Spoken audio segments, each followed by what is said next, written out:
Bonsoir, j'espère que vous allez bien. De mon côté, Dieu fait grâce. Très heureuse de me tenir ici devant vos écrans. Grande est ma joie de partager ce soir, encore une fois, l'agenda de la semaine avec vous. Nous développons toujours notre thème qui est le pouvoir de l'engagement. Alors, dans les vidéos précédentes, nous avons compris quelle était la première dimension de l'engagement. Et nous avons vu que c'était l'engagement personnel. Et nous avons vu quels sont les avantages qui favorisaient cet engagement-là. Alors, pour ce culte de mercredi, Dieu a fait grâce au travers de son serviteur, le messager fidèle, d'ajouter un élément très important et capital que j'aimerais partager avec vous ce soir.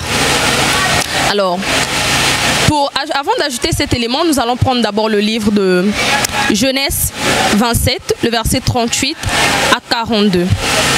Par faute de temps, je ne pourrai pas vous lire ce verset, mais pour vous, les amoureux de la parole, vous pouvez le lire chez vous à la maison. Qu'est-ce que dit ce verset? Dans ce verset-là, nous voyons la vie d'un père et de ses deux fils. C'est un père que nous connaissons tous, au nom d'Isaac, et de ses deux fils, Ésaü et Jacob. Ésaü et Jacob sont deux frères, les fils d'Isaac. Alors, nous connaissons tous l'histoire, je ne vais pas m'acharner là-dessus. Alors, nous voyons, dans ce verset, nous voyons que comment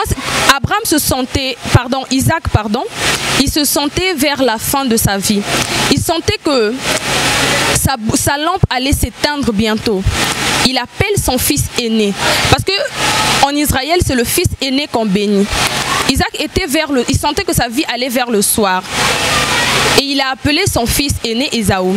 Il dit à Ésaü, Ésaü mon fils, j'aimerais que ton âme me bénisse. J'aimerais que mon âme te bénisse. Mais pour que mon âme te bénisse, fais-moi du gibier et mets un mets comme j'aime, afin que je te bénisse. Ésaü a écouté l'instruction de son père. Il est allé en forêt. Mais malheureusement, sa mère était là, elle a écouté et a dit à son frère Jacob d'aller au troupeau derrière et d'aller prendre un chevaux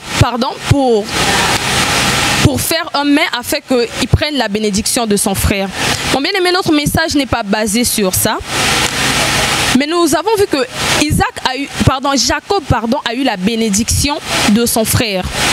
Quand il a eu la bénédiction de son frère, par peur que son frère lui fasse du mal, Jacob s'est enfui. Ésaü, quand il est revenu, il vient voir son père. Il dit, Père, j'ai fait ce que tu voulais, ça et là. Mais le père dit que, mais je viens de te bénir. Il dit que non, c'était pas moi, c'était sûrement mon frère Jacob. Alors Ésaü était très en colère. Et c'est là où ce verset vient prendre sa place. Ésaü dit à son père, mon père, tu ne peux même pas me donner un peu de bénédiction. Le père lui répond que j'ai tout donné à ton frère. Ésaü était très en colère, il était frustré, il a pleuré, il a supplié son père de lui donner la bénédiction. Malheureusement, le père avait tout donné déjà à son petit frère. Mais regardez ce qui se passe. C'est là que j'ai aimé ce verset. Ésaü, son père a vu qu'il avait tout donné à son frère. Mais écoutez ce que son père lui dit. Son père dit, Ésaü mon fils, tu es un homme très habile, tu es un homme fort. Alors engage-toi dans tes potentiels, engage-toi dans ce que tu sais faire et tu réussiras aussi dans la vie. Tu pourras aussi impacter dans la vie. Ne vois pas seulement la bénédiction. Dans un début, Ésaü était en colère. Il n'a pas mis en pratique ce que son père le disait. Mais avec le temps, Ésaü, il a pris son mal en patience, il a bien réfléchi. Il s'est dit que pourquoi ne pas essayer les instructions que mon père m'a données? Et Ésaü met ses talents naturels en pratique. Il s'est mis à faire ce qu'il savait faire. Au final, Ésaü aussi a emmagasiné de grandes richesses. Et des années sont passées, des années se sont écoulées.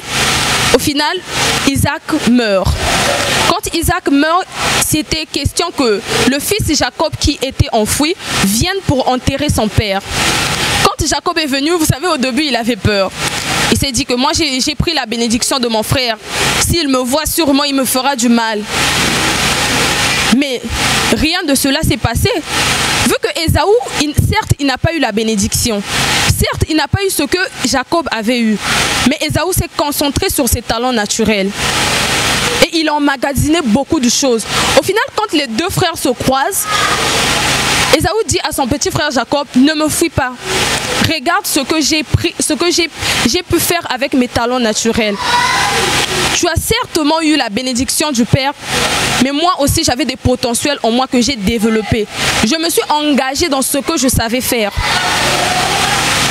Mon bien-aimé, c'est par là, quand le messager fidèle prêchait sur ça, je me suis regardée, je me suis dit que, mais il y a certaines choses que nous négligeons, nous ne prenons pas conscience. On se dit seulement, je n'ai pas eu telle bénédiction. Il y a des gens qui ont perdu leurs parents. Et quand le parent meurt, ces gens-là, Dieu vit, mi kangi vit. Ils se disent que mon père ne m'a pas laissé telle chose, donc je ne peux pas avancer. Mon père ne m'a pas laissé telle chose, donc mon père ne m'a pas béni sur ce point, donc je ne peux pas faire telle chose. Non, mon bien-aimé. La vie d'Ésaü nous prouve le contraire. Que même si tu n'as pas eu la bénédiction, tu peux travailler sur tes potentiels. Même si tu n'as pas reçu l'héritage de ton père, travaille sur tes talents naturels, travaille sur ce que tu sais faire. Tu n'as pas fait des longues études, ok. Au moins tu sais faire des tresses, mon bien-aimé. Applique-toi dans ça, engage-toi dans ça. Et Dieu t'élèvera certainement. Tu n'as pas un bon... Tu as échoué dans le mariage. Tu te dis que parce que j'ai échoué dans le mariage. Non, mon bien-aimé. Travaille ta qualité. Si tu étais forte en cuisine, travaille cette qualité-là. Et Dieu t'élèvera, Dieu te bénira certainement. Ésaü n'a pas été béni par la bénédiction de son père, non. Mais qu'est-ce qui a béni Ésaü? C'était ses talents naturels, ce qu'il savait faire. Mon bien-aimé, c'est par là, le messager, j'ai compris une chose. Cette prédication n'est pas venue pour n'importe qui, non. Cette prédication est venue pour nous les Ésaü. Nous qui n'avons personne. Dieu, au travers de son serviteur, il nous demande de travailler nos potentiels. Il nous demande de travailler nos talents naturels, de s'engager dans ce que nous savons faire, afin qu'il nous bénisse. Mon bien-aimé, ne prends pas cette prédication à la légère. Ne prends pas cette prédication comme toute autre prédication. Non, examine ta vie. Peut-être que tu es comme Ésaü. Tu n'as pas reçu la bénédiction du Père.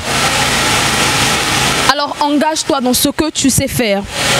Vous savez, un jour, le messager fidèle a dit une chose. On était en montagne. Il disait que créez votre propre bonheur. Et à tout moment, je me suis posé cette question. Mais comment créer le bonheur? Papa a tendance de dire que le bonheur, ça se crée. Comment créer ce bonheur? Mais au travers de cette prédication, j'ai compris que le bonheur se crée en s'engageant dans les choses que nous savons faire. Mon bien-aimé, crée ton bonheur en t'engageant dans tes talents naturels. Tu n'as pas reçu l'héritage de la famille, ok. Engage-toi dans ce que tu sais faire. Et tu créeras ton propre bonheur. Vous savez, ce qui a fait que Bartimée retrouve la vue, c'est parce qu'il a créé son propre bonheur.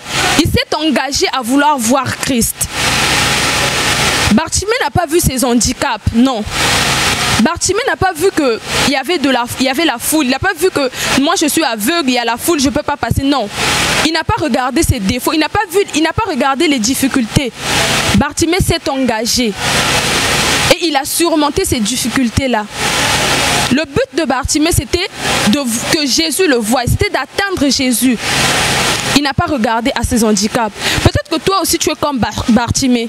Tu te dis que j'ai des handicaps, j'ai tel problème. Ne regarde pas ton problème. Ne regarde pas à ton handicap. Mais engage-toi dans ton talent naturel. Engage-toi dans ce que tu sais faire. Et Dieu te bénira certainement. Et pour conclure, j'ai aimé une chose que le Père a dit. Il dit que quand il y a la vie, il y a de l'espoir. Quand il y a la vie, il y a de l'expérience. Toi, Ésaü, qui m'écoute ce matin, l'instruction que le Père te donne, c'est ça. Engage-toi dans tes talents naturels. Engage-toi dans ce que tu sais faire. Et Dieu te bénira. Vous savez, quand j'ai vu la vie d'Ésaü, j'ai dit que certes, la Bible nous dit que Dieu a haï Ésaü, mais en vrai, Dieu n'avait pas vraiment haï Ésaü. Pourquoi je le dis? Parce que déjà, la Bible nous dit que toute bénédiction vient de Dieu. Si Dieu avait vraiment haï Ésaü, il n'allait pas être béni. Mais ce que Dieu voulait que Ésaü fasse, il voulait que Ésaü s'engage dans ce qu'il sait faire, afin qu'il le bénisse. Alors, ce soir, mon message pour toi était: engage-toi dans ce que tu sais faire. Engage-toi dans tes talents naturels. Dieu t'élèvera forcément.